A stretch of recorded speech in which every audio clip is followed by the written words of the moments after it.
In this video from ITFreeTraining, I will look at IP6 transition protocols. IP6 will one day replace IP4. However, until that occurs, you may be in a situation where you have an IP4 network attempting to connect to an IP6 network or vice versa. When this occurs, a transition protocol can provide the bridge between the two networks. In this video, I will take a quick look at 3 different IP6 transition protocols. This will give you an introduction into how these protocols work and how you may use them in your organization. In later videos, I will go into these protocols in more detail and look at how to configure them. The first protocol I will look at is ISATAP. This stands for Intra-Site Automatic Tunnel Address Protocol. The most important point to remember is that this is for internal use only. If you see an exam question on this, you can straight away eliminate any answers that involve external networks or accessing the Internet. ISATAP provides a bridge between IP4 networks and IP6 networks. For example, your company network has an IP4 network and an IP6 network. There is no common network protocol between the two. In order to bridge the two networks, an ISATAP router is installed to provide the bridge between the two networks. It does this by allowing IP4 packets to be transferred over the IP4 network.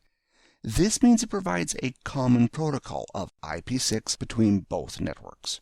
Remember, however, ISATAP is designed to be used on an internal network. The next network transition protocol that I will look at is Teredo. Teredo allows IP4 clients to access IP6 clients. Unlike ISATAP, the IP6 clients can be on the Internet. Teredo is designed to temporarily allow IP4 clients to access IP6 clients until the Internet is upgraded to IP6. For this reason, Teredo can travel over NAT. So essentially, it is designed to allow home and business IP4 networks to access IP6 networks on the Internet. To understand this better, I will look at an example. Consider that there is a computer on an IP4 network. This could be in the home or the workplace. This network is connected to the Internet using NAT.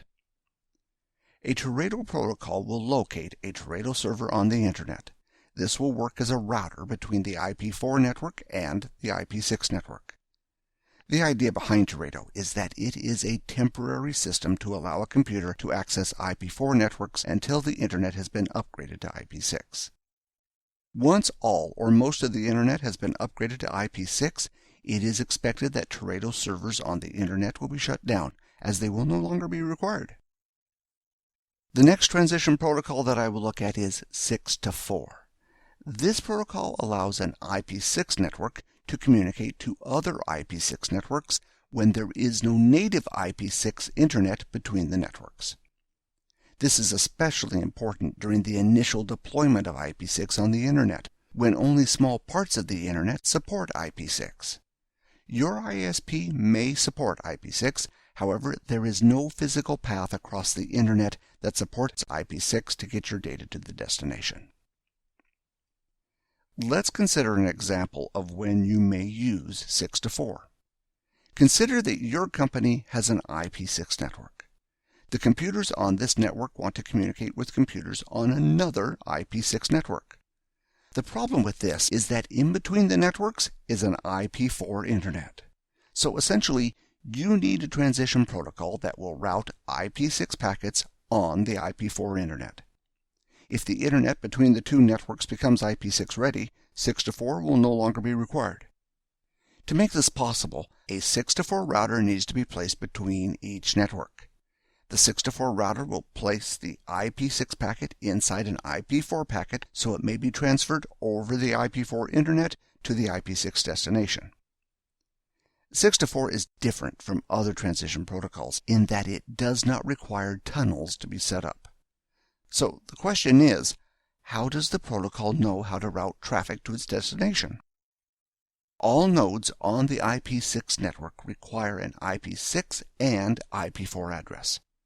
The IP6 address that is used starts with 2002. The IP4 address that is used for the node has this address encapsulated in the IP6 address. This may sound a little confusing as to how it works, so let's consider how you would use it in the real world. Consider the left and right IP6 networks. A computer on these networks was allocated an IP4 address. This is a publicly registered IP address, so any computer on the IP4 Internet can communicate to these computers directly. This is an important fact to remember with 6-to-4.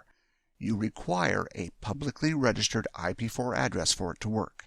Because of this, NAT will not work with 6-to-4. The company now wants to use IP6, but there's an IP4 network in between. To do this, the computers are allocated an IP6 6-to-4 address. Notice that the address starts with 2002. This means it is a publicly registered IP6 address and thus can be routed on the IP6 public Internet. Notice that the IP4 address is encased in the IP6 address. The administrator does not need to register this IP6 address on the Internet. They only need to ensure that it is the same as the IP4 address that they have registered on the Internet. Once the IP6 address packet reaches the 6-to-4 router, the 6-to-4 router will place the IP6 packet in an IP4 packet. The 6-to-4 router looks at the IP6 address and can remove the IP4 address. It then uses this address to route the packet across the Internet like it would any other packet. When the packets reach the next 6-to-4 router, the IP4 packet is removed and the IP6 packet inside is routed like any other packet. Remember that 6-to-4 is designed to be used only while IP6 support on the Internet is not present. Once the two networks can be connected using IP6, 6-to-4 should no longer be used.